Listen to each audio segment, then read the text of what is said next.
Hello students, आप सबको अपने चैनल में स्वागत करती हूँ। आज का ये वीडियो क्लास 10th का जो सेंटअप एग्जाम हुई है साइंस का, ठीक है, उसका हम ऑब्जेक्टिव क्वेश्चन हल करेंगे। इससे पहले हम लोग क्लास 12 का फिजिक्स, केमिस्ट्री, बायोलॉजी हल कर चुके हैं, ठीक है। देख रहिए, सेकेंडरी सेंटअप एग्जाम है ना, एग्जामिनेशन 2025 यानी कि फाइनल एग्जाम से पहले एक बार ये सेंटअप एग्जाम होती है। इसमें जो है फाइनल एग्जाम के अनुसार ही इसमें क्वेश्चन का पैटर्न रहता है कि इसी के पैटर्न के अनुसार वो फाइनल एग्जाम होगा, ठीक है। तो ये साइंस का सब्जेक्ट है जिसमें इसका क्वेश्चन जो है पूर्णांक 80 रहता है और 20 नंबर प्रैक्टिकल, ठीक है। उसमें क्वेश्चन का पैटर्न दो सेक्शन में बटा रहता है, सेक्शन ए और सेक्शन बी, ठीक है।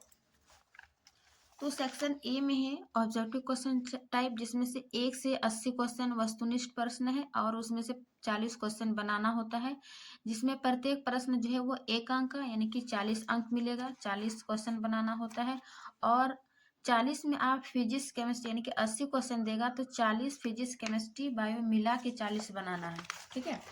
उसके बाद सेक्शन बी में है शॉर्ट आंसर टाइप, जिसमें से 4 क्वेश्चन बनाना होता है और प्रत्येक प्रश्न जो है वो 2 अंक मिलेगा। तो इस प्रकार 8 अंक यहाँ हो गया।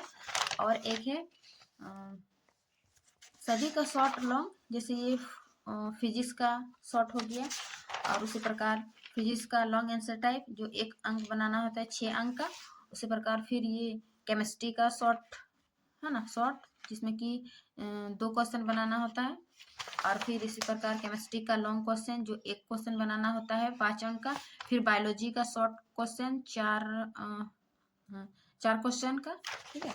और फिर ये 1 क्वेश्चन लॉन्ग टाइप का, ठीक है ना। तो इस प्रकार का ये क्वेश्चन बटा हुआ रहता है। तो आज हम जो है सेक्शन ए यानी कि ऑब्जेक्टिव टाइप क्वेश्चन उसको कंप्लीट हल करेंगे। तो आप लोग वीडियो को जरूर देखें, ठीक है। एक क्वेश्चन के साथ हम सभी को एक्सप्लेन करेंगे। तो चलिए बिना देरी के शुरू करते हैं आज की क्लास। क्वेश्चन नंबर 1, किसी प्रकाश स्रोत के सामने एक गेंद को रखने पर उसकी छाया कैसे बनती है। यानी कि जब प्रकाश की स्रोत किसी गेंद पर रखते हैं, माना कि ये बॉल गेंद क्या है, गोलाकार है, ठीक है। तो प्रकाश के स्रोत के सामने एक गेंद को रखने पर उसकी छाया कैसे बनती है। तो जब प्रकाश की किरण पड़ती है ये गोलाकार में, तो इसकी छाया जो है कहीं पर भी पड़ेगी तो ये गोलाकार यानी कि वृत्ताकार ही बनेगा, है ना, इसकी छाया। तो 1 का सही हो जाएगा बी, ठीक है। फिर है क्वेश्चन नंबर 2, समतल दर्पण द्वारा बना प्रतिबिंब होता है। समतल दर्पण द्वारा बना प्रतिबिंब किस प्रकार की होती है। तो इसका काल्पनिक, सीधा, आभासी होता है, यानी कि इसको पर्दे पर प्राप्त नहीं किया जा सकता है, ठीक है ना। और वस्तु के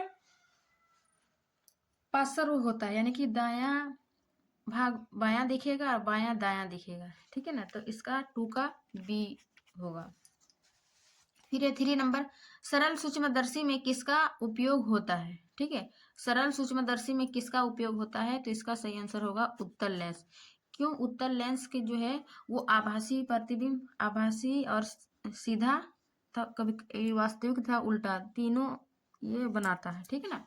3 का सी हो जाएगा। फिर है 4 नंबर, एक उत्तल लेंस की क्षमता 1 डायोप्टर है, तो उस लेंस की फोकस दूरी क्या है, ठीक है ना।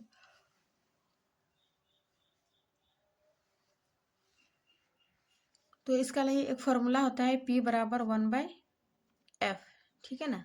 यानी कि लेंस की क्षमता बराबर, लेंस की क्षमता 1 डायोप्टर है तो उस लेंस की फोकस दूरी क्या होगी, ठीक है ना।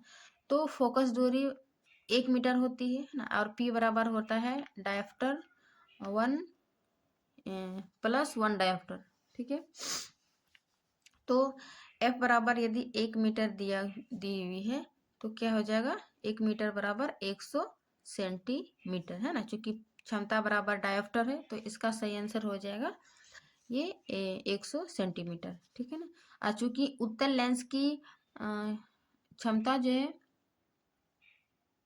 क्या बोल रहा, फोकस दूरी, हाँ, उत्तल लेंस की डायोप्टर धनात्मक होती है तो इसकी एफ भी यानी कि फोकस दूरी भी धनात्मक होगी, ठीक है ना। तो 4 का सी नंबर। और एक नोट करके लिख लीजिए कि उत्तल दर्पण का प्रतिबिंब जो है वो आभासी सीधी होती है, सीधा, और उत्तल लेंस का आभासी सीधा, वास्तविक तथा उल्टा, है ना, सभी प्रकार का। अवतल दर्पण में आभासी सीधा, वास्तविक तथा उल्टा, जबकि अवतल लेंस में आभासी तथा सीधा। ठीक है ना, ये बहुत इंपॉर्टेंट है, नोट करके लिख लीजिए, एग्जाम में काफी हेल्पफुल होगा। ठीक है ना, याद करने में हम आपको एक ही जगह दे दिए ताकि क्वेश्चन के अनुसार आप याद कर ले। ठीक है, फिर क्वेश्चन नंबर 5, निर्वात में प्रकाश की चाल है। ठीक है, निर्वात में प्रकाश की चाल, ये तो याद करना होगा, इतना ही है, 3 × 10⁸ मीटर पर सेकेंड। ठीक है, 5 का बी नंबर। फिर 6 नंबर, एक एंगस्ट्रॉन का मान होता है, एक एंगस्ट्रॉन का मान कितना होता है, ये 10⁻⁻10 मीटर। फिर 7 का, फोटोग्राफी कैमरा का अभिदृश्यक लेंस होता है। फोटोग्राफी कैमरा का अभिदृश्यक लेंस क्या होता है, तो इसका सही आंसर होगा उत्तल लेंस, है ना, उत्तल लेंस इसका अभिदृश्यक लेंस होता है। फिर 8 नंबर, निम्नलिखित में किसका अपवर्तनांक सबसे कम है। ठीक है, अपवर्तनांक पूछ रहा है, तो सबका अपवर्तनांक रहता है, ये तारपीन तेल का 1.47 है, पानी का 1.33 है, और बेंजीन का 1.50 है, केरोसिन का 1.44 है। तो किसका अपवर्तनांक ज्यादा है, देखिए मान के मान से पता चले सबका 1.1 तो ये 1 पानी का 1.33 सबसे कम है। ठीक है ना, ऑप्शन के अनुसार कि किसका अपवर्तनांक सबसे कम है, तो 8 का सी नंबर हो जाएगा। फिर है 9 नंबर, यदि प्रकाश की चाल निर्वात में सी हो, ठीक है ना, चाल की दी हुई है, निर्वात में सी हो, तो कांच, है ना, n बराबर 1.5 दी हुई n का मान में प्रकाश की चाल होगी। यदि निर्वात में सी हो और n बराबर इतनी हो, तो प्रकाश की चाल कितनी होगी। तो इसके लिए एक फॉर्मूला है कि n बराबर c/v, यानी कि n, है ना, ये कांच की मान, और c निर्वात में प्रकाश की चाल बटे v, है ना, प्रकाश की चाल। तो जो मान दी हुई है, यानी कि n का मान दी हुई है 1.5, तो v बराबर हो जाएगा c बटे 1.5। जब हम इसको कटाते हैं, पॉइंट करते हैं ना, तो ऊपर 1 0 लग जाती है, तो 5 दूनी 10, 5 दूनी 10 और 5 3 15, यानी 2/3 ये c, है ना, सॉरी 2/3 ये सी नंबर, 9 का सी नंबर। ठीक है ना, इसका वैल्यू पुट करके इतना मान आया, 9 का सी नंबर। 10 नंबर है, यदि जल एवं कांच के निर्वात के सापेक्ष अपवर्तनांक क्रमशः 4/3 तथा 3/2 हो, तो कांच का जल के सापेक्ष अपवर्तनांक होगा। ठीक है ना, उसके सापेक्ष, यानी कि जल एवं कांच के निर्वात के साथ सापेक्ष अपवर्तनांक क्रमशः इतना इतना है। ठीक है ना, तो कांच के जल के सापेक्ष, ठीक है ना, कांच का जल के सापेक्ष, तो इसको अनुपात कर लेते हैं 3/2, कांच, है ना, कांच का जल के सापेक्ष, तो कांच का पहले मान ले लेते 3/2 बट्टे जल के सापेक्ष, तो 4/3। ठीक है ना, इसको ऊपर करेंगे तो 3/2 बट्टे गुनी 3/4। ठीक है ना, 3 3 9 और 4 दूनी 8, तो इस पर मान हो जाएगा 10 का डी नंबर। फिर 11 का, निम्नलिखित में कौन नेत्र का रंगीन भाग होता है। ठीक है ना, सभी ये नेत्र का भाग है, लेकिन कौन रंगीन भाग होता है, तो ये आइरिस हो जाएगा, यानी कि परितारिका। ठीक है ना, उसके बाद रेटिना प्रकाश को परिवर्तित करता है। रेटिना प्रकाश को क्या परिवर्तित करता है, तो विद्युत सिग्नल में। ठीक है ना, विद्युत सिग्नल को रेटिना प्रकाश को परिवर्तित कर देता है। फिर ये 13 नंबर, पेशियों के शिथिल होने पर अभिनेत्र लेंस की फोकस दूरी लगभग क्या होती है। वैसे तो सामान्यतः 2.4 सेंटीमीटर है। ठीक है ना, लेकिन ऑप्शन के अनुसार इसमें किसमें 2.4 के लगभग है, तो ये 13 का ए हो जाएगा कि 2.5, है ना, अभिनेत्र लेंस की फोकस दूरी लगभग इतनी होती है, 2.4, यानी ऑप्शन के अनुसार 2.5 सेंटीमीटर। फिर 14 का, कि विद्युत धारा की प्रबलता का एसआई मात्रक है। ठीक है ना, इसका एसआई, विद्युत धारा की प्रबलता का एसआई मात्रक क्या हो जाएगा, तो इसका एम्पियर हो जाएगा, विद्युत धारा की एम्पियर। ठीक है, फिर 15 का, R ओम प्रतिरोध वाले n प्रतिरोधों को समानांतर क्रम में जोड़ने पर तुल्य प्रतिरोध होगा। जब इसका हम तुल्य प्रतिरोध निकालते हैं, तो ये R/n होती है। फिर 16 का, 1 HP यानी कि अश्व शक्ति बराबर होता है, इसका मान है, तो इसका मान याद रखिएगा 746 वाट। ठीक है ना, 16 का बी नंबर। फिर ये 17 का, दिक तो 17 नंबर दिक् सूचक की सुई होती है, तो इसका आंसर हो जाएगा कि दिक् सूचक की सुई जो है वो क्षण चुंबक की, है ना, क्षण चुंबक होती है। उसके बाद क्वेश्चन नंबर 18 है,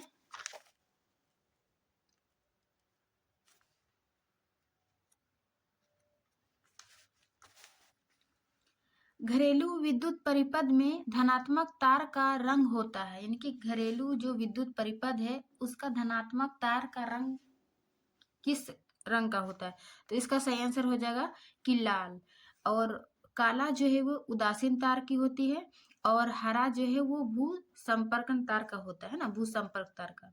तो इसका घरेलू विद्युत परिपथ में धनात्मक तार का रंग लाल होता है। फिर ये 19 का, चुंबकीय क्षेत्र रेखाएं होती है। चुंबकीय क्षेत्र रेखाएं क्या होती है? त्रिभुजाकार, आयताकार, बंद या खुला? तो इसका आंसर हो जाएगा बंद।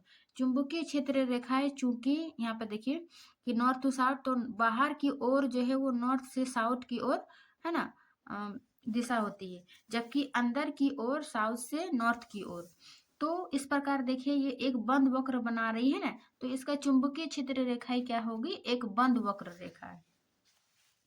फिर 20 का, निम्न में कौन एसी मोटर की कुंडली के दोनों सिरों पर होते हैं? ठीक है ना, तो इसका सही आंसर हो जाएगा कि पूर्ण विलय। ये क्या है? एसी मोटर की कुंडली के दोनों सिरों पर होती है। जब इसका मोटर की स्ट्रक्चर और संरचना देखते हैं ना, तो उसमें ये पूर्ण वलय, खंडित वलय, ये सब देखने को मिलता है। तो 20 का सही आंसर ए। फिर ये 21 का, कि चुंबक के भीतर चुंबकीय क्षेत्र रेखाओं की दिशा होती है। चुंबक के भीतर चुंबकीय क्षेत्र की रेखाओं की दिशा, अभी हम देखें कि चुंबकीय क्षेत्र की रेखा के जो भीतर है वो कहाँ जा रही है? नॉर्थ से साउथ की ओर, यानी कि दक्षिण से उत्तर की ओर, है ना। तो इसका सही आंसर हो जाएगा 21 का ए नंबर। जबकि बाहर की ओर पूछा जाएगा, सॉरी, अंदर बाहर की ओर है नॉर्थ टू साउथ, है ना, लेकिन अंदर की ओर क्या है? South to north. तो यहाँ क्या पूछ रहा है? भीतर की ओर ना, तो भीतर की ओर साउथ टू नॉर्थ, यानी कि दक्षिण ध्रुव से उत्तरी ध्रुव तक, ठीक है ना, और बाहर की ओर उत्तरी से दक्षिणी की ओर। तो 21 का ए सही हो जाएगा। फिर है 22 का, चुंबकीय क्षेत्र रेखाएं। चुंबकीय क्षेत्र रेखाएं क्या है? एक दूसरे को प्रतिच्छेद नहीं करती, या एक दूसरे को प्रतिच्छेद करती है, या कभी प्रतिच्छेद नहीं करती है, और कभी नहीं, इनमें से कोई नहीं। तो चुंबकीय क्षेत्र रेखाएं जो है, देखिए ये चुंबकीय क्षेत्र रेखाएं क्या है? एक दूसरे को कभी भी प्रतिच्छेद नहीं करती। प्रतिच्छेद मीन्स ये जो दो रेखा मिल जाने, है ना, जिस पॉइंट पर मिलती है उसको प्रतिच्छेद रेखा। तो ये चुंबकीय क्षेत्र रेखा एक दूसरे को कभी भी प्रतिच्छेद नहीं करती है ना। तो इसका सही आंसर हो जाएगा 22 का ए नंबर। फिर है 23 का, सीएनजी का पूर्ण रूप है, यानी कि इसका फुल फॉर्म क्या है सीएनजी का? तो इसका सही आंसर हो जाएगा कंप्रेस्ड नेचुरल गैस, है ना, कंप्रेस्ड नेचुरल गैस।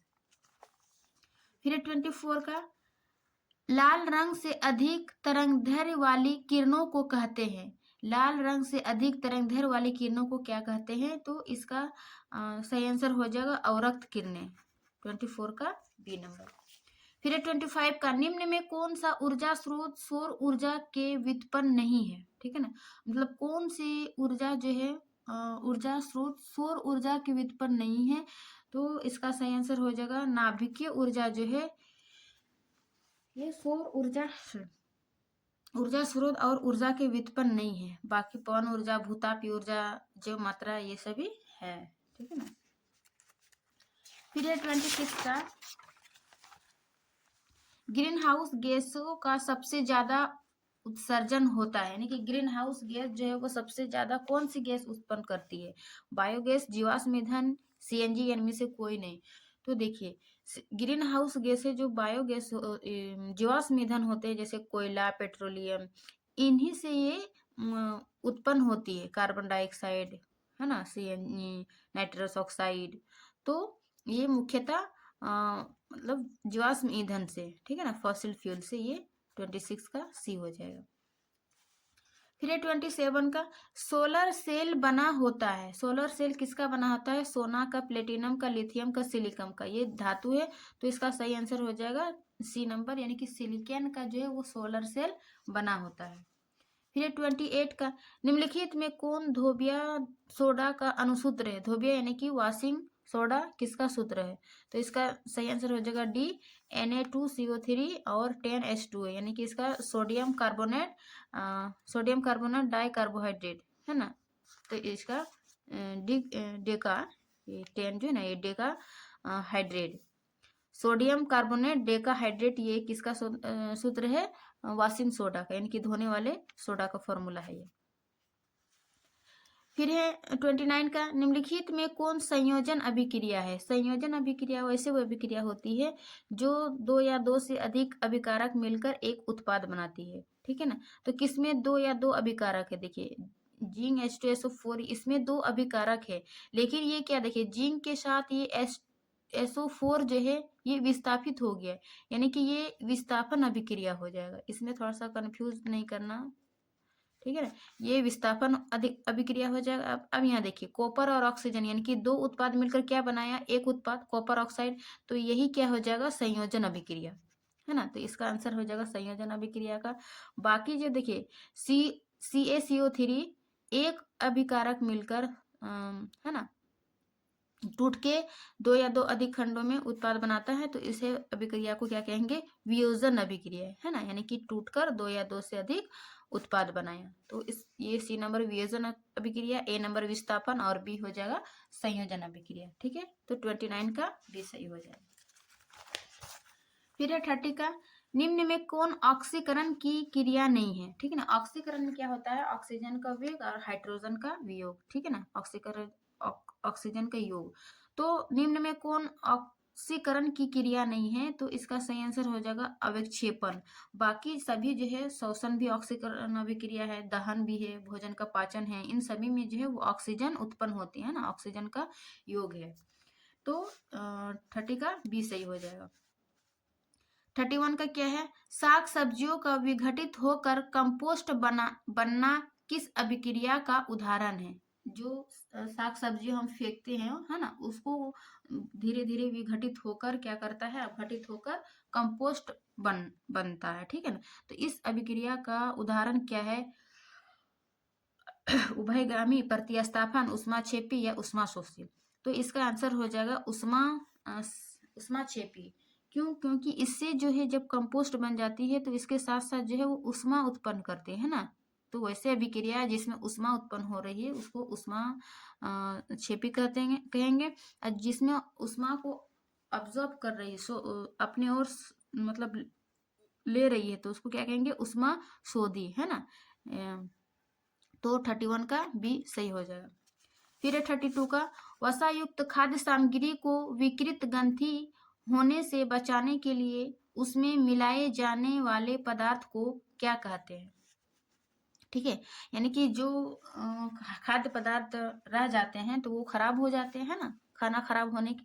तो उसमें क्या ऐसे मिलाया जाता है कि खाना जो खराब होने की वो प्रक्रिया धीमा कर देता है और अधिक समय तक सुरक्षित रहती है। तो खाद्य सामग्री में ये एंटीऑक्सीडेंट यानी कि प्रति उपचायक मिलाए जाते हैं ताकि जो खाना बचा हुआ खाना या जो भी हो, खाना खराब होने की प्रक्रिया धीमा कर देती है ना। तो इसमें ये मिलाए जाते हैं, ठीक है। 32 का डी नंबर की एंटीऑक्सीडेंट या प्रति उपचायक। फिर 33 का, विरंजक चूर्ण का रासायनिक सूत्र है। विरंजक चूर्ण का रासायनिक सूत्र क्या हो जाएगा? तो इसका आंसर हो जाएगा बी, CaOCl2 यानी कि कैल्शियम ऑक्सीक्लोराइड, ठीक है ना। ये कैल्शियम ऑक्सीक्लोराइड ये विरंजक चूर्ण का रासायनिक फॉर्मूला है, ठीक है, यानी कि ब्लीचिंग पाउडर का। फिर 34 का, हमारे पेट में कौन सा अम्ल बनता है? तो हमारे पेट में जो है वो HCl बनती है, यानी कि हाइड्रोक्लोरिक अम्ल। ये क्या करता है? पचाने में हेल्प करता है और जो भी हानिकारक बैक्टीरिया है उसको मारता है, ठीक है ना। तो ये 34 का सी सही हो जाएगा।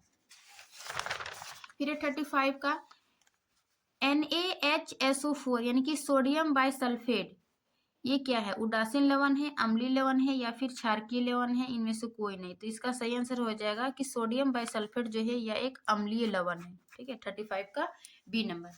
फिर 36 का, कि धात्विक आवर्त सारणी में किस ओर पाई जाती है? ठीक है, यानी कि धातु आवर्त सारणी में किस ओर पाई जाती है, दाईं ओर केंद्र, बाईं ओर केंद्र, लेंथेनाइड तत्वों के साथ, या इनमें से कोई नहीं। तो इसका सही आंसर हो जाएगा ये बाईं ओर केंद्र में जो है आवर्त सारणी के धातु पाए जाते हैं। ठीक है, फिर है 37 का, स्कूल की घंटी धातु की बनी होती है, क्यों किया। देखो, स्कूल की घंटी में क्या होता है, उसमें ध्वनि उत्पन्न करने की क्षमता होती है ना, तभी ना टन टन आवाज होती है। तो उसमें कौन सी धातु होती है, तो इसका सही आंसर हो जाएगा कि सोनोरस, है ना, क्योंकि उसमें सोनोरस यानी कि ध्वनि उत्पन्न करने की क्षमता होती है, इसीलिए स्कूल की घंटी में धातु यूज की जाती है सोनोरस धातु। ठीक है, फिर है 38 का, लोहे की परमाणु संख्या यानी कि Fe, उसकी परमाणु संख्या क्या हो जाएगा 26, लोहा का ये होगा Fe, है ना।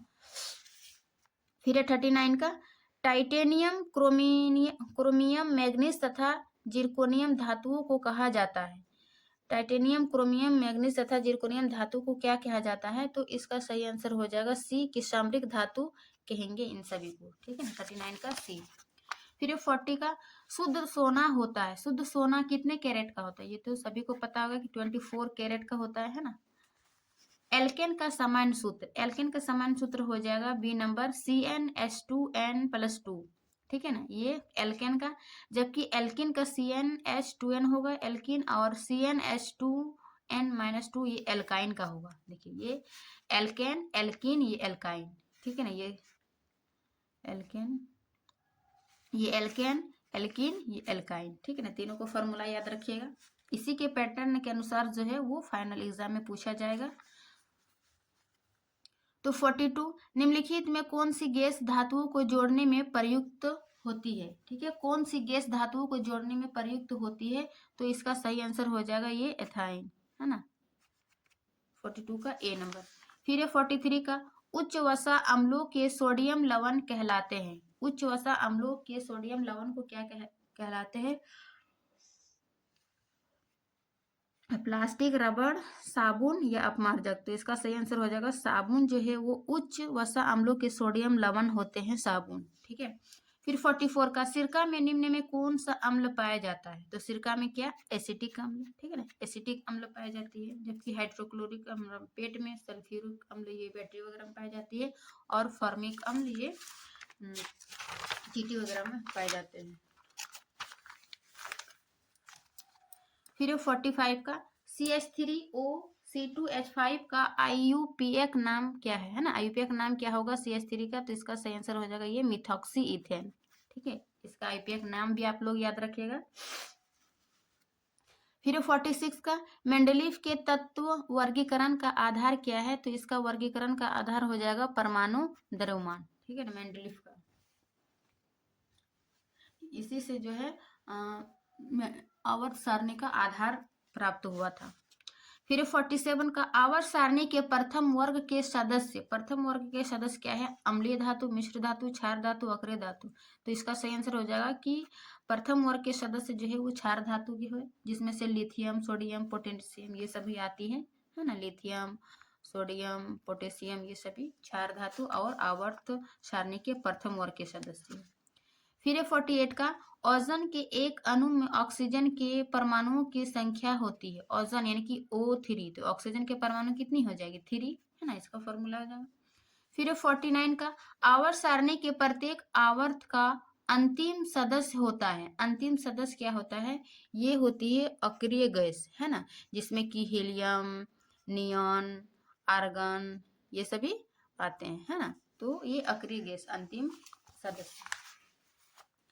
फिर 50 का, फ्लोरीन की परमाणु संख्या है, फ्लोरीन की परमाणु संख्या कितनी हो जाएगी, तो ये 9 है फ्लोरीन की परमाणु संख्या। ठीक है, फिर है 59 का, 51 का, निम्न में कौन वन संपदा का एक उदाहरण है, वन संपदा का एक उदाहरण हो जाएगा ये लकड़ी, यानी कि ये लकड़ी जो है हमें वन से मिलती है, तो ये वन संपदा हो जाएगी। ठीक है, फिर 52 का, ग्लोबल वार्मिंग के लिए कौन सी गैस उत्तरदायी है, ग्लोबल वार्मिंग के लिए कौन सी गैस उत्तरदायी है, तो इसका सही आंसर हो जाएगा ये सबसे अधिक कार्बन डाइऑक्साइड है। ठीक है ना, इसके अलावा नाइट्रस ऑक्साइड भी है, लेकिन ये सबसे अधिक CO2 ही है। फिर ये 53 का चिपको आंदोलन का मुख्य उद्देश्य था। चिपको आंदोलन का मुख्य उद्देश्य क्या था? तो इसका सही आंसर हो जाएगा कि वृक्षों को काटने से रोकना। कब हुआ था ये? ईस्वी भी याद रखिएगा 1970 में, ठीक है ना। ये वहाँ के मतलब लोग क्या करते, वृक्ष से चिपक कर वृक्ष को काटने से रोकने के लिए ये आंदोलन चलाया था, चिपको आंदोलन, ठीक है। फिर 54 का कोयला तथा पेट्रोलियम है, क्या है? अभी हम बताए थे पिछले क्वेश्चन में, कोयला तथा पेट्रोलियम ये क्या होगा? जीवाश्म ईंधन, ठीक है ना, जिससे कि कार्बन डाइऑक्साइड ऐसे उत्पन्न होती है और ये ग्रीन हाउस को ये जिम्मेवार है। तो 54 का सी नंबर। फिर 55 का ऊर्जा का गैर पारंपरिक स्रोत क्या है? ऊर्जा का गैर पारंपरिक, ऊर्जा का जो है वो दो स्रोत है, पारंपरिक और गैर पारंपरिक। पारंपरिक जो है वो शुरू से ही है ना चलती आ रही है, और गैर पारंपरिक जो है वो नवीकरणीय, जिसको फिर से प्राप्त किया जा सकता है। तो इसका स्रोत हो जाएगा पवन ऊर्जा, है ना, ये नवीकरणीय है। जबकि ये विद्युत ऊर्जा, कोयला, पेट्रोलियम ये सभी पारंपरिक है और ये समाप्त होने वाली है, ठीक है ना। तो 55 का डी सही हो जाएगा। फिर है 56 का ग्लूकोज के एक अणु में ऑक्सीजन के कितने परमाणु होते हैं? देखिए सबसे पहले तो ग्लूकोज का फॉर्मूला लिख लीजिए कि C6H12O6, ठीक है ना। तो क्या पूछ रहा है? ऑक्सीजन, ऑक्सीजन कितनी है? 6 अणु, कार्बन के 6 अणु और हाइड्रोजन के 12 अणु। तो ऑक्सीजन के अणु पूछ रहा है, तो इसका सही आंसर हो जाएगा कि 6 अणु, ठीक है। फिर 57 पौधे नाइट्रोजन किस रूप में प्राप्त करते हैं? देखिए पौधा जो है वो नाइट्रोजन डायरेक्ट प्राप्त नहीं करते हैं, वो क्या करते हैं, मिट्टी से नाइट्राइड प्राप्त करते हैं, है ना, नाइट्राइड और अमोनिया के फॉर्म में लेते हैं, ठीक है ना। तो इसका सही आंसर हो जाएगा 57 का ये नाइट्रेट, है ना, डायरेक्ट नाइट्रोजन को नहीं लेते हैं, वो पौधे से नाइट्राइट के, मिट्टी से नाइट्रेट के रूप में प्राप्त करते हैं, ठीक है ना, और अमोनिया।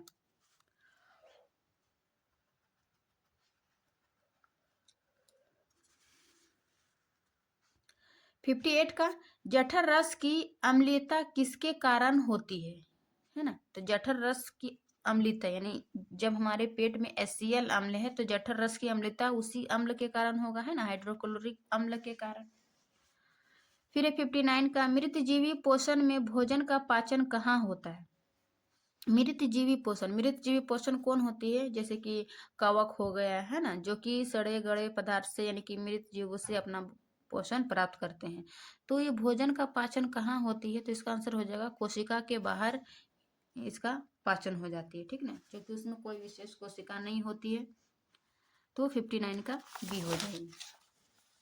फिर 60 का मछली का शोषण अंग, है ना, मछली का शोषण अंग क्या हो जाएगा? तो इसका सही आंसर हो जाएगा मछली का ये गिल्स, है ना। फेफड़ा ये तो मनुष्य होगा, ट्रेकिया ये कॉकरोच का होगा। फिर 61 का किण्वन के फलस्वरूप कितने ATP का निर्माण होता है? किण्वन के फलस्वरूप तो ये 2 ATP का निर्माण होता है किण्वन के फलस्वरूप। फिर 62 का ऑक्सीजन का वाहक कौन है ना, ऑक्सीजन का वाहक कौन है? ये RBC यानी कि रेड ब्लड सेल, इसमें हीमोग्लोबिन क्या पाई जाती है, ठीक है ना। वही क्या करते हैं, हमारे बॉडी में ऑक्सीजन के वाहक होते हैं जो पूरे बॉडी को ऑक्सीजन परिवहन करती है ना, परिवहन का कार्य करती है। फिर 63 का सरीसृप के हृदय होते हैं, ठीक है, सरीसृप यानी कि रेप्टाइल, इसमें जो है वो सामान्यतः 3 चैम्बर होते हैं, जैसे कि मनुष्य के हृदय जो 4 चैम्बर में बटे हैं, है ना, तो उसी प्रकार सरीसृप में 3 चैम्बर हैं। लेकिन इसका एक अपवाद है, जैसे मगरमच्छ, उसमें जो है वो 4 चैम्बर होती है, यानी कि हृदय 4 कक्ष में बटे होते हैं मगरमच्छ का, लेकिन सामान्यतः रेप्टाइल में 3 ही चैम्बर होते हैं, ठीक है ना। तो वो क्या 3 है? तो इसका सही आंसर हो जाएगा 2 आलिंद और 1 नीलय, है ना। सरीसृप में 3 चैम्बर जो है वो 2 आलिंद और 1 नीलय, जैसे जिसका 4 चैम्बर है मनुष्य में तो 2 आलिंद और 2 नीलय, ठीक है ना। तो लेकिन 63 का सी हो जाएगा।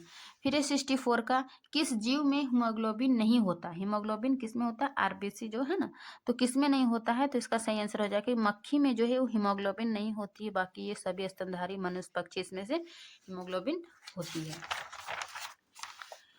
65 का, एक स्वस्थ मनुष्य का रक्तचाप होता है, एक स्वस्थ मनुष्य का रक्तचाप कितनी होती है? तो ये 120/80, यानी कि 120 ऊपर वाला को सिस्टोलिक बोलते हैं और नीचे वाले को डायस्टोलिक, है ना। सिस्टोलिक बाय डायस्टोलिक यानी कि 120/80।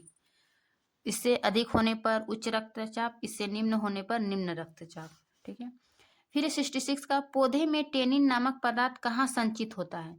तो पौधे में टेनिन जो है वो जिस प्रकार हम मनुष्य स्तनधारी जीव में उत्सर्जी पदार्थ होता है, मल मूत्र पसीना, तो ये पौधे में भी उत्सर्जी पदार्थ होता है ना। तो टेनिन भी एक प्रकार का उत्सर्जी पदार्थ है और यह जो है वो छाल में संचित होता है, यानी कि स्टोर रहता है छाल में। ठीक है ना, पेड़ पौधे के छाल में। फिर 67 का, गुर्दे में उत्पादित मूत्र अस्थायी रूप से संग्रहित होते हैं। जो यानी कि किडनी या गुर्दे में जो उत्पादित मूत्र हुआ वो अस्थायी रूप से कहाँ संग्रहित होती है? तो इसका सही आंसर हो जाएगा मूत्राशय में, है ना। ये स्टोर होती है और जब लगभग 500 ml या उससे अधिक स्टोर हो जाती है तो हमें मूत्र विसर्जन की मतलब चाहत होती है ना। तो ये मूत्राशय में अस्थायी रूप से जमा रहती है। तो फिर 68 का, अमोनिया का यूरिया में परिवर्तन कहाँ होता है? ठीक है, अमोनिया का यूरिया में परिवर्तन कहाँ होता है? तो इसका सही आंसर हो जाएगा ये लीवर में। फिर 69 का, मेरु रज्जु निकलता है, मेरु रज्जु कहाँ से निकलता है? तो इसका सही आंसर हो जाएगा मेडुला से। ठीक है ना, जो कि मस्तिष्क का भाग है, पश्च मस्तिष्क का। 70 का है कि किस हार्मोन की मदद से बड़े आकार के फल एवं फूल उगाए जाते हैं? ठीक है, किस हार्मोन की मदद से बड़े आकार के फल एवं फूल उगाए जाते हैं? तो इसका सही आंसर हो जाएगा ऑक्सिन। ये क्या है? प्लांट हार्मोन है ऑक्सिन, जिब्रेलिन, सॉरी जिब्रेलिन इसका सही आंसर हो जाएगा। ऑक्सिन, जिब्रेलिन, साइटोकाइनिन, ये सभी क्या है? पादप हार्मोन है। ठीक, ऑक्सिन वृद्धि, ये भी जिब्रेलिन, तने की लंबाई, ये साइटोकिनिन, ये कोशिका विभाजन में सहायक है। तो 17 का भी सही हो जाएगा। फिर ये 71 का, निम्नलिखित में कौन आपातकाल का हार्मोन है? ठीक है, हार्मोन कौन आपातकाल हार्मोन किसको कहते हैं? तो ये 71 का डी हो जाएगा, एड्रीनेलिन, क्योंकि ये जो एड्रिनल ग्रंथि के ऊपर पाई जाती है और इसको लड़ाई, है ना, तनाव का हार्मोन भी कहते हैं, क्योंकि तनाव या आपातकाल स्थिति में ये कार्य करते हैं, है ना। लड़ाई या उड़ान हार्मोन भी कहते हैं एड्रिनलिन को। ठीक है, तो इस प्रकार 71 का डी हो जाएगा। फिर ये 72 का, द्विखंडन द्वारा जनन होता है। द्विखंडन द्वारा जनन किसमें होता है? तो इष्ट में तो मुकुलन होती है ना, अलैंगिक जनन की विधि है द्विखंडन। तो मुकुलन, इष्ट में मुकुलन, लिस्मेनिया और अमेनिया, इन दोनों में जो है वो द्विखंडन देखा जाता है। क्योंकि द्विखंडन में क्या होता है कि एक सेल जो है वो दो सेल में विभाजित हो जाती है, दो टुकड़ों में। ठीक है ना, और प्रत्येक टुकड़ा जो है वो एक नए जीव में उत्पन्न हो जाती है। ठीक है ना, तो इस प्रकार अमीबा और लिस्मेनिया में द्विखंडन देखा जाता है, द्विखंडन जनन, अलैंगिक जनन। ठीक है, फिर 73 का, निम्न में कौन उभयलिंगी जंतु है? देखिए, उभयलिंगी जंतु क्या होता है? जिसके बॉडी में नर और मादा दोनों प्रजेंट होती है। तो ये केचुआ में देखी जाती है ना, केचुआ में देखा जाता है क्या? उभयलिंगी जंतु। फिर है 74 का, निम्नलिखित में कौन मलेरिया परजीवी है? मलेरिया परजीवी कौन है? तो ये है ना, प्रोटोजोआ परजीवी है, प्रोटोजोआ है, लिस्मेनिया है, प्लाज्मोडियम है, इनमें से कोई नहीं। तो इनमें कौन मलेरिया परजीवी है? तो इसका हो जाएगा बी, प्लाज्मोडियम, है ना, नामक प्लाज्मोडियम जो है वो नामक प्रोटोजोआ परजीवी है। ये 74 का डी है। फिर 75 का, डेंगू उत्पन्न करने वाले मच्छर रहते हैं। ठीक है, डेंगू उत्पन्न करने वाले मच्छर कहाँ रहते हैं? गंदा पानी में, साफ पानी में, समुद्र जल में, इनमें से कोई नहीं। तो इसका सही आंसर हो जाएगा कि डेंगू उत्पन्न करने वाले साफ पानी में उत्पन्न होते हैं, जो कि डेंगू मच्छर एडिस मच्छर से, है ना, एडिस मच्छर के काटने से होती है और ये साफ पानी में होती है ना, जहाँ पर पानी स्थिर होता है, जैसे कि कहीं भी पानी स्टोर है ना, इसलिए बोलता है कि पानी स्टोर करके नहीं रखना चाहिए। उसी से साफ पानी से ही एडिस डेंगू उत्पन्न करने वाले मच्छर यानी कि एडिस मच्छर पाए जाते हैं। फिर 76 का, कि कीटों के पंख और चमगादड़ के पंख किस तरह के अंग है? ठीक है ना। ये होमोलॉगस है या एनालॉगस है। देखिए एनालॉगस क्या होती है, जिसकी उत्पत्ति या फिर मूल कार्य समान होती है ना, तो उसको एनालॉगस कहते हैं। तो इसका पंख किस तरह के अंक है, तो इसका सही आंसर हो जाएगा कि ये समवृत्ति अंक है। ठीक है, क्योंकि ये दोनों के कार्य जो है वो समान है उड़ने का, लेकिन उत्पत्ति जो है वो अलग अलग है। ठीक है, फिर 77 का, मेंडल ने अपने प्रयोग के लिए कितने विकल्पी लक्षणों का अध्ययन किया। तो ये तो सभी को पता है कि 7 लक्षणों मटर के पौधे के है ना, ये अध्ययन किए। फिर 78 का, मनुष्य का वैज्ञानिक नाम। मनुष्य का वैज्ञानिक है ये होमोसेपियंस। ठीक है, जिसमें कि द्विनाम पद्धति में द्विनाम एक वंश और जीनस, ठीक है ना, ये रहती स्पीसीज। तो मनुष्य के वैज्ञानिक ने होमोसेपियंस होती है। फिर 79 का, पुरुषों में लिंग गुणसूत्र होते हैं। पुरुषों में लिंग गुणसूत्र क्या होते हैं, एक्स वाई एक्स एक्स। तो इसका सही आंसर का पुरुष में एक्स वाई होती है, जबकि मादा में एक्स एक्स। ठीक है, 79 का ए नंबर। फिर ये 80 का और आज का ये क्वेश्चन का लास्ट है ना। पर्यावरण दिवस किस दिन मनाया जाता है। तो पर्यावरण दिवस ये 5 जून को मनाया जाता है। ये 1972 में सबसे पहले स्टॉकहोम सम्मेलन हुआ था, है ना, उसी में ये पर्यावरण दिवस मनाने का लक्ष्य रखा, और पहली बार जो है 1973 में पर्यावरण दिवस मनाया गया, 5 जून 1973 में। ठीक है ना, तो ये याद रखिएगा 80 का सी नंबर। तो ये थी क्लास 10 का सेंटअप एग्जाम का ऑब्जेक्टिव क्वेश्चन। ठीक है, जो कि कंप्लीट हम लोग 1 से 80 तक क्वेश्चन हल किए हैं। आशा करती हूँ कि ये जो है वीडियो अच्छी लगी होगी। अच्छी लगी तो लाइक एंड सब्सक्राइब जरूर करिए। मिलते हैं इसके नेक्स्ट वीडियो में, तब तक के लिए थैंक यू, बाय बाय।